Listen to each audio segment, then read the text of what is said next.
As a nation, we have faced some pretty divisive issues in the past few years. Islam and terrorism, climate change, as well as changes to the abortion and euthanasia legislation.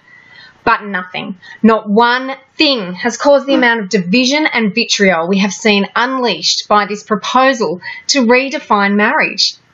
There have already been 22 failed attempts to redefine marriage in recent years, and 4 times the Parliament have voted no.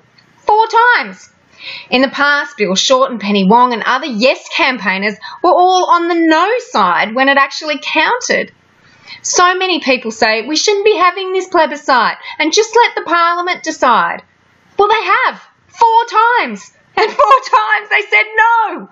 A total of 22 attempts to change the legislation have failed, and yet a small, aggressive minority within a minority group have agitated enough to cost the taxpayer $122 million on this postal survey. Bill Shorten, Penny Wong, George Brandis and Malcolm Turnbull have all expressed great concern about the potential for harm and vitriol during this debate. And they were right, but they were worried about the yes mob. But it's been the no side that's copped the most flack. It has been harsh, it has been explosive, it has been utterly polarising for this nation and one of the worst decisions the government have ever made. We're in an over-governed country with a national debt that's out of control and parliamentarians who shouldn't even be sitting in Parliament, they're not eligible, and so many other important issues, but right now we are consumed with redefining marriage. The hate, the vulgarity, the vitriol, the threats, the bullying, the intimidation and violence are all coming from some sections of the Yes campaign camp, and it's been astounding. While there are certainly lowlifes on both sides, the majority of the bullying has come from the Yes side by far.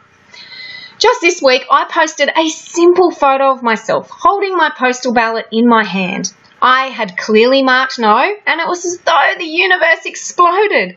Over 1 million people were reached by the post, and to this moment, I'm still receiving the most putrid and vile messages you can imagine. Some I posted in my blog, others were too foul to include. Now, I simply posted a photo of my legal and democratic right to vote how I see fit, and I'm now being subjected to a disgusting and aggressive campaign of hate. Now, I don't take any of it personally, despite my opponents wishing I would. All it does for me is to highlight the infantile and cruel attitudes of people and their lack of ability to engage reasonably and sensibly. I actually feel sorry for them and very sad for our nation. I'm fairly certain there will be no winners in this regardless of the outcome. You know, when November 15 finally rolls around and the results of the postal plebiscite are announced, there still won't be any peace. If yes wins, the legislation will have very negative consequences for religious freedom, parental authority, businesses, freedom of speech, the education system and more. If the no vote wins, do you really think the yes campaigners will fall silent? Do you really think they'll accept the will of the majority? Of course they won't. The coalition government made a very grave error in entertaining this postal plebiscite in the first place. They sincerely underestimated the damage they would do. But the fact remains, we're in this mess now and we have to deal with it. I believe Australian Conservatives provides a better way. Under the leadership of Senator Cory Bernardi, my hope is for common sense, reason and respect to prevail.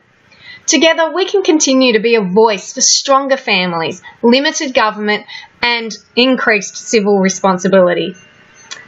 If you haven't voted yet, I urge you to do so. And remember, it's okay to vote no.